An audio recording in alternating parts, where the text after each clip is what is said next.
Don't forget to apply your sunscreen, because today we are diving in at the card pull. I'm your host, Stu Galetta. And I'm Kyle Robertson. And today we will be talking about the top 10 hidden gems of Khans of Tarkir. This is part one of our two-part set review. Our second part will be the top 10 money cards of Khans of Tarkir. Without further ado, let's dive on in. So starting my color wheel off with black, we have a 4-drop enchantment, that's one single black. Creatures you control get +1/+0. Whenever a warrior you control deals combat damage to a player, you may pay 1 life. If you do, draw a card. So this kind of effect is very similar across the board. So we have an Anthem effect where your creatures get bigger. But the second effect that makes it so I really like this is it has the ability for Phyrexian Arena. Like, you get a way for a certain tribal deck build to draw cards. And, I mean, it seems a little funky, but it definitely has value to it. I think this card is really very cool, and if only Warriors were a better supported tribe. I mean, Khans went a long way toward addressing that and gave us a lot of really good Warriors with this set and the others that came after it. But there just hasn't been enough of a critical mass of them in the right colors to be supported. However, if Warrior Tribal is ever really going to be a thing, this card will definitely be part of it. Because, as you said, not only do your creatures get pumped, which I love, as people who know me will know, but also I love card draw, and this card does both for the low price of just paying 1 life. It also addresses the primary problem of an aggro deck, which is card draw, especially when it triggers on combat damage like this, which using warriors is something you should be able to do pretty easily. It rounds out to just a really cool card. I really like this one. Yeah, me too. So what did you put for your non-pretend, Kyle? Well, I'm going to be that really boring guy who focuses on, like, all the legends from Khans. In my number 10, we have Narset, Enlightened Master. She is a legendary creature who is Jeskai in colors, which means blue, red, and white. She costs 6 to play. She is a 3/2 with First Strike and Hexproof. Now, whenever she attacks, you exile the top 4 cards of your deck. And until the end of the turn, any of those cards that you exile that are not creatures, you can cast them without paying their mana costs. Now, Narset, for those who are familiar with it, has become quite a popular commander since its release, mostly because you can do a lot of broken things with this card. The most popular thing to do with it is do almost infinite combat steps. You do a Super Friends deck, obviously Planeswalkers aren't creatures, you can play them very easily. And the Jeskai Wedge is basically the color of ultimate control and messing with people. And this rounds out to a card that can be either controlling or it can be aggressive. The only real downside to it, in my opinion, is that it costs 6, and she is little, but the Hexproof goes a long way toward resolving that. There's a lot of value in Narset, and playing against a Narset deck, you definitely have to be aware of when they have 6 mana and how they are going to be coming at you. And again, remember, it's also when it attacks. It doesn't have to deal damage. So you have to be able to have stuff to make it so the combat isn't going to go through. Because honestly, they're not going to care if Narset dies, especially if they can get like an additional turn, combat step, or anything out of it. So swinging in at my number 9 is my first red card. It's called Burn Away. It costs 5 mana, 4 colorless, and a red for an instant. Burn Away deals 6 damage to target creature. When that creature dies this turn, exile all cards from its controller's graveyard. Now, the reason I like this card so much is, yeah, it's what red does. It's pinging little guys or making sure things die, like red loves to do with, like we see with Chain Lightning, Lightning Bolt, and many other red cards.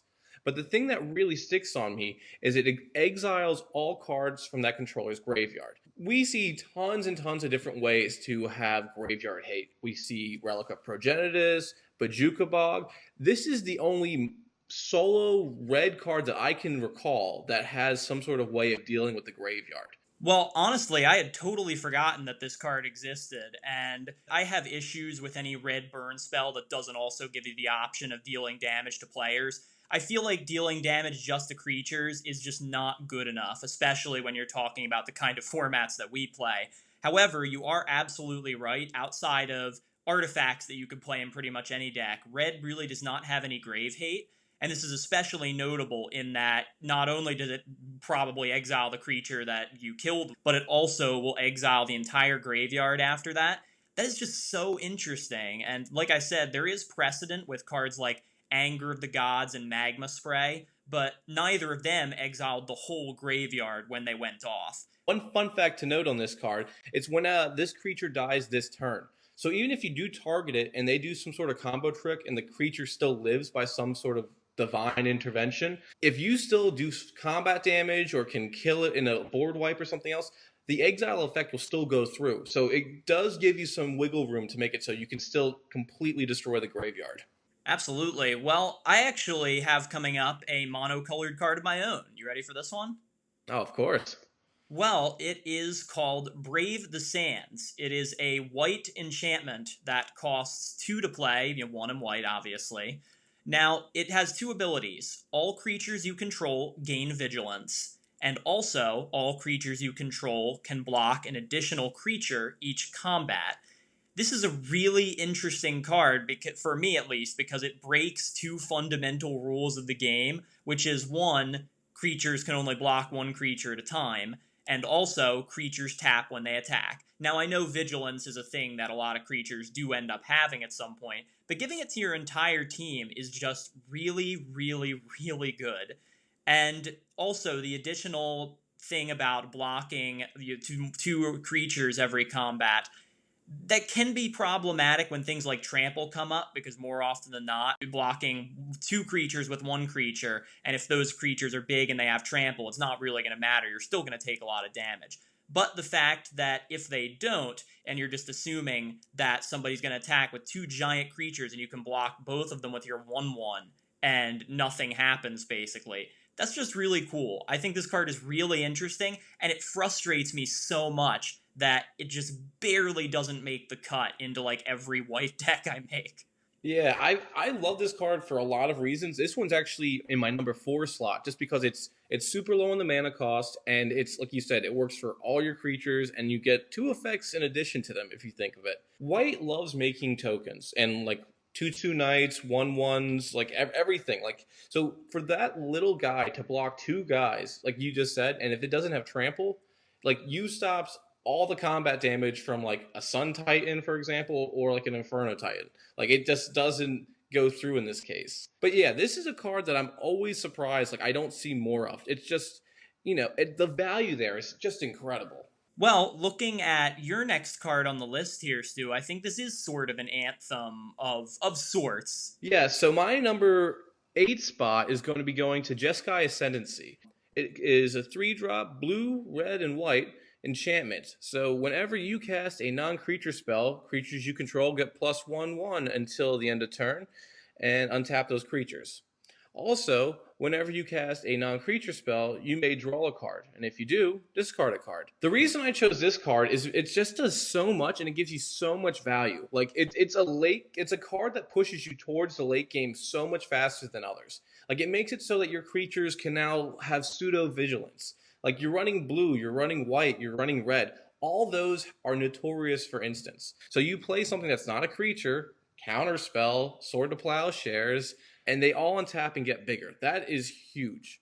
Not only do you do that, like again, if it's still a non-creature spell, you can do the other effect of drawing a card and discarding a card. So you can keep your hand fresh, you can keep your creatures living longer, and it just creates a bigger problem for your opponent to go through. This card was actually going to be next on my list as well, so we kind of ended up around the same spot with this card, but what can I say about Sky Ascendency other than it's just a silly card? I mean, when you think about it, there's so many things you could do with this. You can, as you said, use it to untap your whole army after you attack. If you chain together various draw card spells, you just can basically draw a ton of cards in a row for very little cost and pump all your creatures at the same time. If you have creatures with tap abilities, you can play a Brainstorm, for example, and then untap all your creatures to use their tapping abilities again. And of course, making them bigger at the same time. This card, there's so many good ways to use it, and it would take me hours to go into all of them. Going on to more multicolored cards here, I've got another legend up in my number 7 slot, skipping over the number 8 for Sky Ascendency. It is Surrak Dragonclaw, yet another one of the eponymous Khans from this set. He is the Timur one, which means he is green, blue, and red. and he costs 5 to play, and he is a beast. He is 6/6 with flash, meaning he can be played at instant speed. He also can't be countered. Creature spells you control, including him, can't be countered, and all other creatures you control have trample. Obviously, I don't need to explain why giving all your creatures the uncounterable effect and giving them all trample is a good thing. That's just pretty great, and you really can't argue with it. I just am a little mad that Surak doesn't have or give himself trample. Being a 6/6, that would just be so great. But I guess I'll just take the flash for what it's worth. A giant 6/6 that is undercosted, that you can play at instant speed, is a pretty great weapon to have, and I have not really seen any one kind of build around this guy, which is why I like him as a possible commander. There are all kinds of different ways you can go with this. You can build a beatdown deck, you can build a control deck, you can build a combo deck. There are all kinds of things you can do with him, and while the power may be a bit harder to master and find than something like Narset, I think the skill level involved just makes it a more interesting card to me. Like you said, Kyle, he's a phenomenal guy. He passes the vanilla test. 5 mana for a 6/6 with a whole bunch of extra effects on him is nothing to blow your nose at. I really do like him, but for me personally, he would be more of a card in the 99. Like, I would love him to be in a Maelstrom Wanderer deck. Like, Maelstrom Wanderer already goes ahead and gives all your guys haste. Bring him onto the field. Now they all have trample, and your opponent is really going to have a bad time fighting against that. So now going towards my number 7, I'm going towards another Ascendancy. This time Sultai. This one is black, green, and blue. It's another enchantment. So at the beginning of your upkeep, you look at the top 2 cards of your library. Put any number of them into the graveyard, and the rest back on top in any order. So what this card screams to me is it's another Sylvan Library in sorts. And anyone who's ever used Sylvan Library or has seen someone use Sylvan Library knows the advantage that it gives them. Like, it may not be putting the cards directly into your hand, but you are able to control what your next draw is. And I mean, there's tons of cards that are worth a lot of money that can do this effect. We see Scroll Rack, Sensei's Divining Top, and like I said, Sylvan Library. So, I mean, finding a card that can do this is good. Now, I mean, the colors does create a little bit of a problem. Like, you have to be running at least a tricolor or higher in order to get this effect. So, I mean, you are limited where it has the versatility, but all in all, it's very similar to cards that we've seen that are very, very good.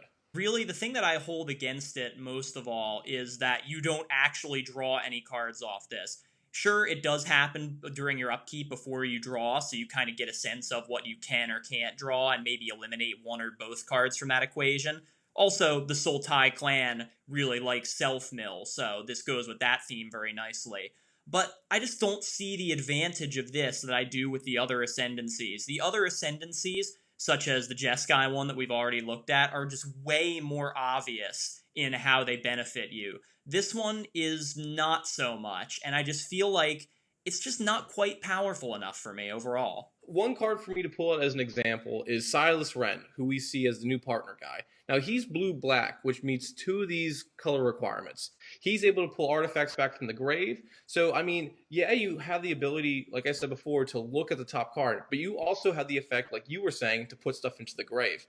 There are decks out there that would love to put stuff in the grave for free, and this can do that. Not every deck would want to use this, but the value there for it is incredible.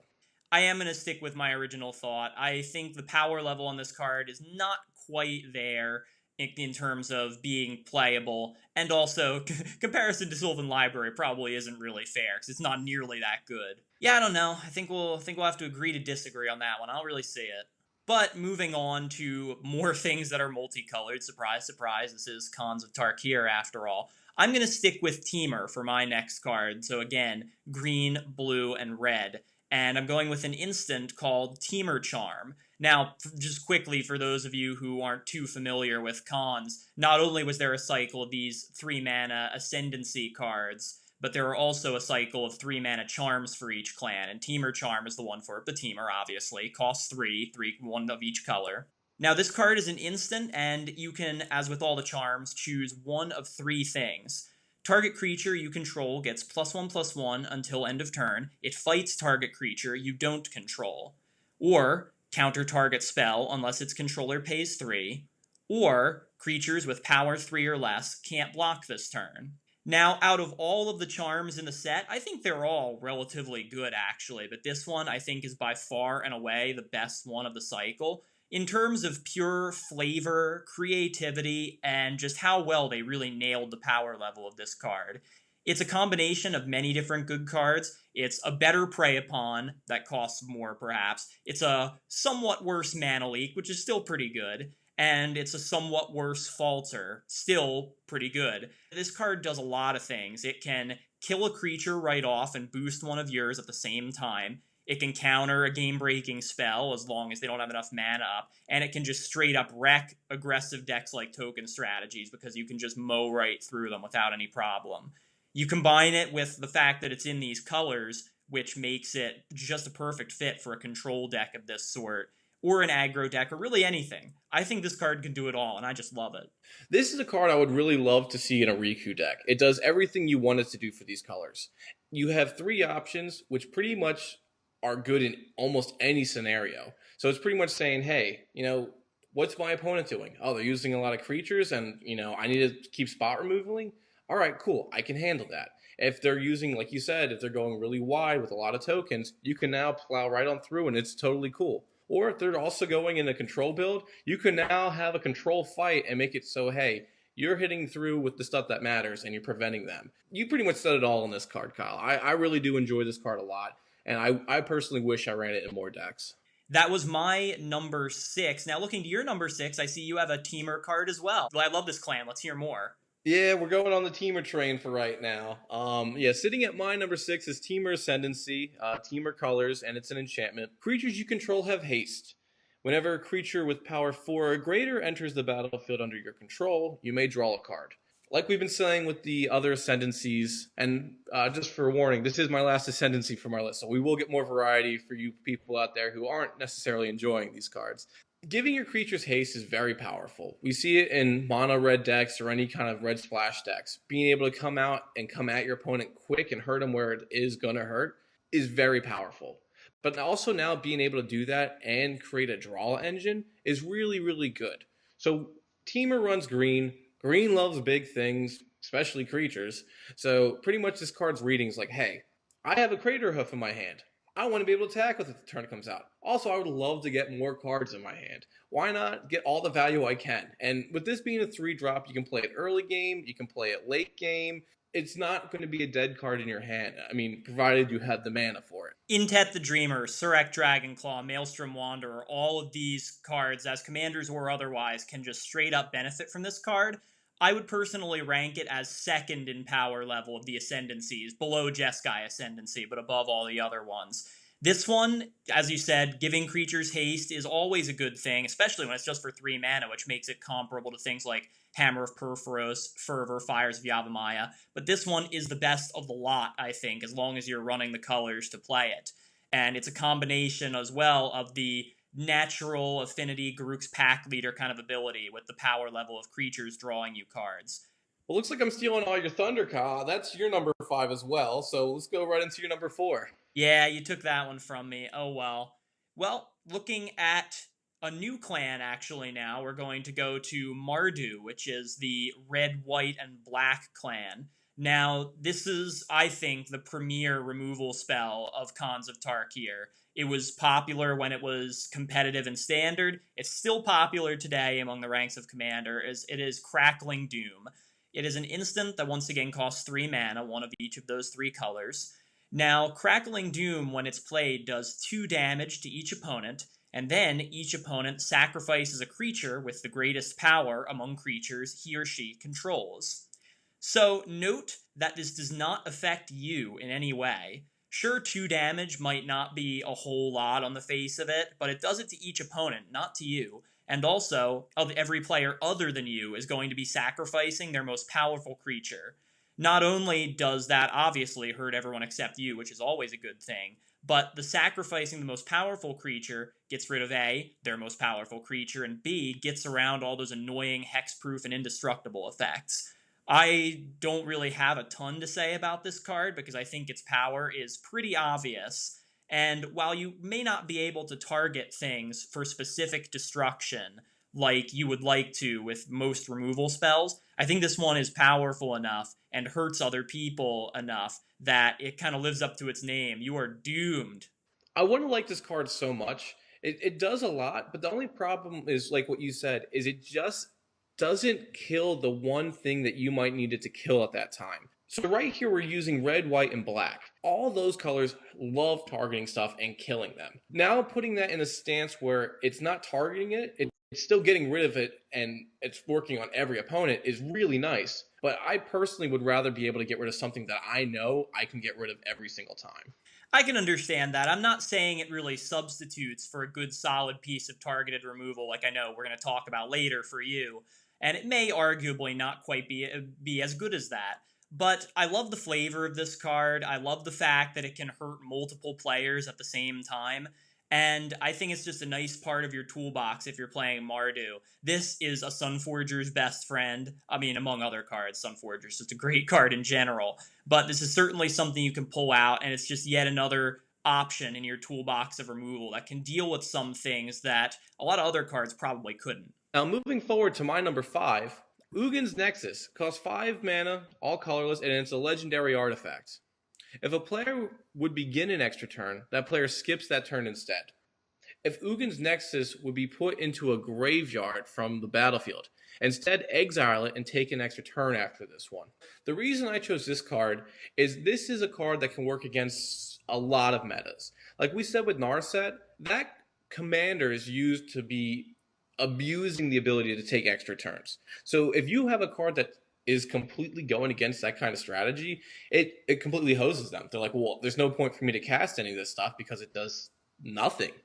Also, if this thing goes to the grave, which is pretty easy to have happen, you take an extra turn for nothing. So it's almost like a contingency plan. It makes it so that your deck is prepared to stop some decks from comboing off with infinite turns, and it also can benefit you with getting one. Speaking of that, I actually think one of the funniest things and reason I like this card, it didn't actually make my list, but this is a pretty cool card.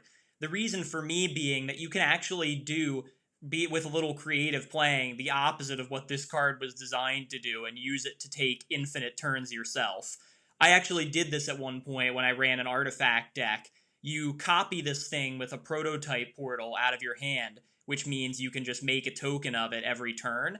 And if you add to that some kind of, hopefully mana-less, you could use a little mana too, but a sacrifice outlet, you can keep producing tokens of this that you then sacrifice to take extra turns, and you can just do that infinitely. I'm actually going to give you another go-around, Stu, because we're getting up there on my list too. We got a few duplicates here. I see your number 4 was Brave the Sands, which we talked about earlier. So let's go to your number 3. What do you have for us? So my number 3 right now is we are looking at a blue enchantment. It's called Quiet Contemplation. Whenever you cast a non-creature spell, you may pay 1. If you do, tap target creature an opponent controls, and it doesn't untap during its controller's next untap step. I love this card for a variety of reasons. For a 3 mana drop, it's something that's going to stick around on the board. So your opponent's going to look at it, they're like, this is going to be annoying, but it's not going to be something that I'm going to want to waste a removal spell on, which is kind of good. I mean, depending on what the field setup is, they might want to get rid of it right away. But if they don't, and this thing sticks around, you now have a easy way to make it so you can prevent getting combat damage and keep it that way. So you're running blue, obviously. You're going to be using like a lot of stuff on your opponent's turns. You can use draw spells, you can use counter spells, you can use a lot of different things. So if you have 1 extra mana floating, you can make it so you can tap down anything big or small. So it could be a combo piece. So if they want some sort of effect like Elvish Piper to just keep cheating like big creatures into play, 1 mana, that's tapped down, and they're not going to get it the next turn. So you can constantly keep hosing down combo pieces or key strategy cards. Now, you do need to have the 1 extra mana, but I mean, for just 1 mana, being able to like have a Frost Titan effect, that's just so good. In some cases, tapping a creature down, and especially with the not untapping part, can be pretty useful, and the low cost of this and the maintenance involved is just, super easy. Makes it pretty solid overall for what it does. However, I would argue in cases like this, why wouldn't you rather just kill that creature or bounce it back to someone's hand or something like that and make a permanent solution to the problem. That's just my argument. Well, I mean, if you think about it, there's a variety of decks out there that want to be able to instill flash. Like we're running blue, so that means we have Leyline of Anticipation out there. But we also have Vidalcan Orrery. And if we look around at decks that want to be able to cast stuff on other players' turns, like, all right, Vile Smasher, he's huge for that kind of effect. Like, I mean, as long as you can partner blue in there, which we do see. I mean, you also look at Rashmi Eternity Crafter. Um, she is always casting stuff on other people's turns. And again, blue runs a lot of instants, and they aren't very creature heavy at times. So they want some sort of way to make it so that they can protect themselves for having a spell slinging strategy. So this is a card, again, not for every deck, but if you can afford it, it definitely can pull its weight. So now I see you have an artifact on your list. I do indeed, actually, yes. This is one of my very favorite cards, obviously, because it is up at number 3. But we have Altar of the Brood here, and ooh, I love this card so much. It is a artifact, as you said, which costs 1 to play, a low cost of 1 mana, and has a simple effect. Whenever another permanent enters the battlefield under your control, each opponent puts the top card of his or her library into their graveyard.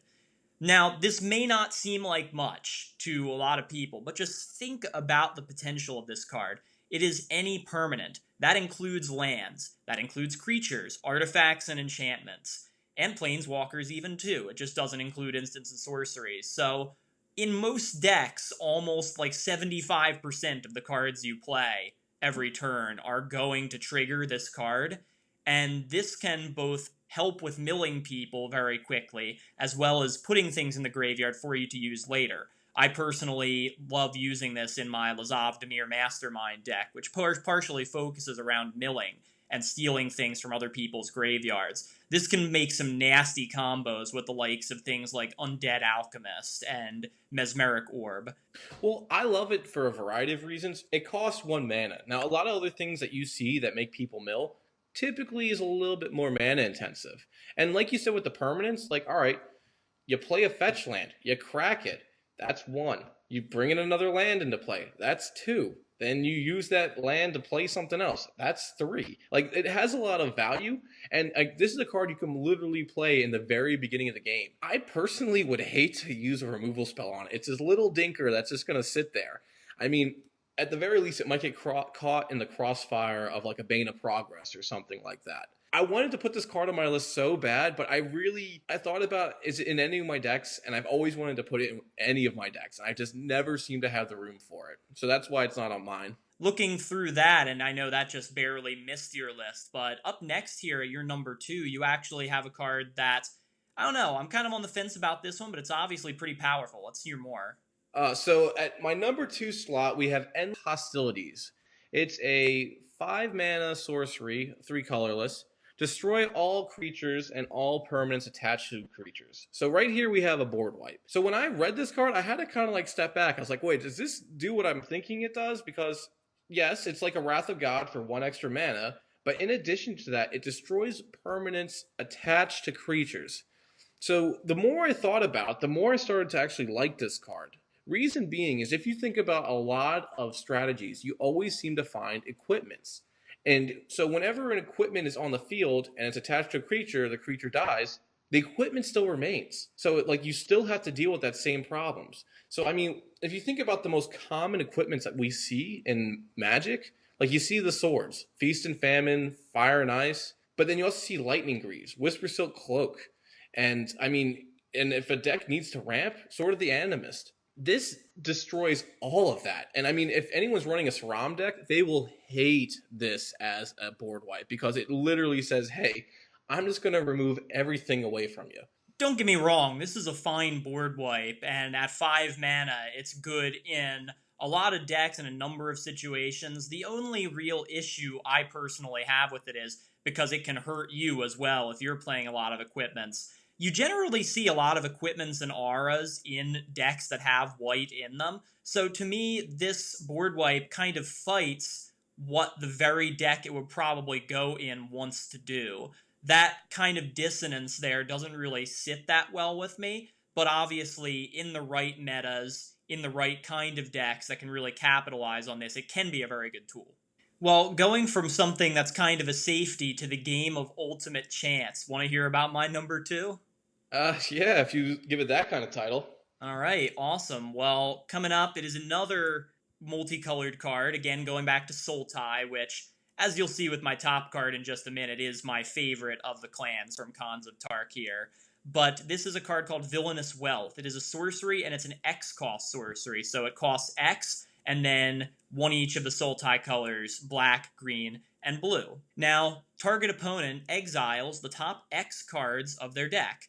Then you can cast any number of non-land cards with converted mana cost X or less from among them without paying their mana costs. For people out there who are more intimately familiar with Magic, basically a way to summarize this card is it is the reverse Genesis Wave. Whereas Genesis Wave does pretty much the same thing, playing cards from your own deck. In the case of Villainous Wealth, you are playing cards from your opponents. Now, obviously, as I was saying before, this is kind of a big chance to take. However, I have played with this card on multiple occasions. This is just so much fun in a way that Genesis Wave is not.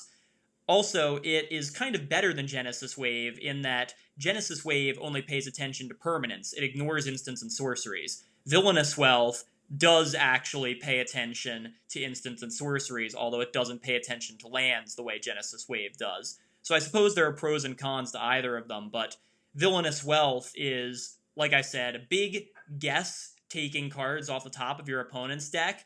But in these kind of colors, and just from my personal taste in cards, I love playing other people's cards. There's not much that I love more in the game of Magic. So a card like Villainous Wealth, while it has big risks, it can also have big time rewards, and it really appeals to me.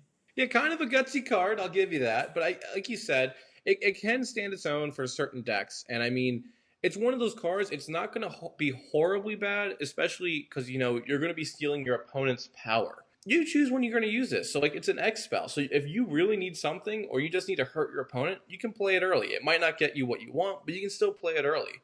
But this is a card. If you move more towards the late game, it should inherently win you the game or come pretty close to it. For my number one here, I'm going for a card that I personally love. There's no reason you really shouldn't use it unless, you're not running the colors.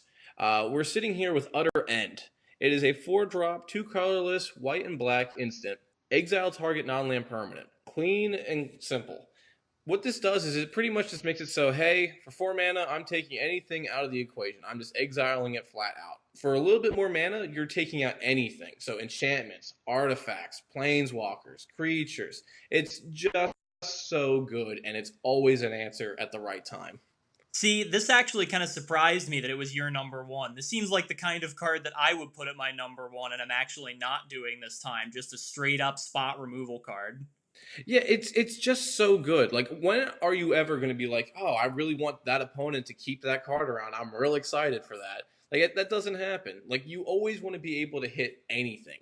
And that's what we saw from the charms. Being able to have variety with it is really, really good. This one gives you the variety without like a modal kind of style. I always like to have some sort of answer in my hand. And this one is a great one. Now there are better versions of this one that have been printed, but they also are a lot more money than this. And again, budget options. This is a great fill. Yeah, for me, it was actually either this or Crackling Doom for my number three slot. And I ended up choosing Crackling Doom over this for purely flavor purposes because I just thought it was a more interesting and fun card. I think it's actually kind of interesting that in the case of Khans of Tarkir, we seem to have switched roles. You preferring function over form and me preferring form over function, which, if you don't mind me saying, is usually the opposite of our interactions. But I would argue that my number one card has both. And it's a legendary. Who would have guessed? Because that's kind of what this set is all about for me. But it is, for those who know me, no surprise that my number one pick from Khans of Tarkir as a underrated gem of a card and one of my favorite commanders to play, Siddi Sea, Brood Tyrant. Now, she is the Sultai Khan, which means, again, she is blue, green, and black. She costs 4 to play. Now, one of each of the 3 colors, obviously. She's a 3/3. Not a terrible body, but somewhat smaller than you might like, especially when you're playing 3 colors. But very interesting abilities. When Siddi Sea enters the battlefield or attacks, you put the top 3 cards of your own deck into your graveyard. Now, whenever one or more creatures are put into your graveyard from your deck, you get a 2/2 zombie token. I should note right off the bat that this ability may not be as powerful as you initially perceive it to be. For example, if you play a card, for example, that mills yourself, or Siddi Sea herself actually, if you attack or play her, and you were to mill 3 creatures, you would still only get 1 zombie token, which is sort of disappointing. However, if you can get multiple instances of those kinds of things in the same turn, obviously you'll get multiple zombies. There are also cards like Mesmeric Orb that totally break this rule and allow you to get a zombie for every single creature you mill with them. I just think this card is a very, very underrated yet powerful option for a zombie tribal commander deck that focuses on graveyards and recursion. It's super fun to play, and you just have to take my word on that. You try it out, see how you like it. The one part I really do like about it is it has the Titan effect. So it's whenever it enters or attacks. So as you've seen probably from Sun Titan or any of the other Titans, Grave Titan for example, when they enter, something happens. When they attack, something happens. Being able to get that kind of recurable value for free is awesome. So that's something I really do like about this guy. Now, again, you are doing continual milling. Now, I don't really like a lot of decks that self-mill, but they do exist out there. So, I mean, this is running black and green, and they love their dredge cards. So it's not too hard to make it so you could do a very easy engine to turn this on.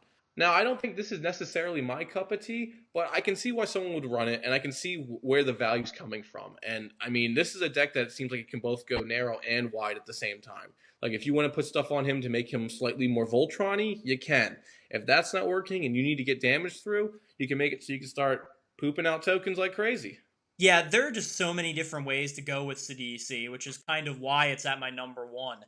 The other reason was that unlike a lot of the other cards that we've talked about today, Siddi Sea was really something that really changed the game in terms of self-milling. There was never really an effect like this before. There were some commanders and other cards out there that liked you to mill yourself, but never one that gave you as powerful of a benefit as making a token army, especially a creature type like zombies, which has so much tribal support it's ridiculous. So that's our pool time for today. Now, if the water felt just right, be sure to check out our following segment where we'll discuss the top 10 money cards of Khans of Tarkir. So if you didn't like the toys we were playing with today, be sure to let us know in the comments down below. And if that's not your style, be sure to reach us at our Twitter at mtgthecardpool or email us at mtgthecardpool@gmail.com.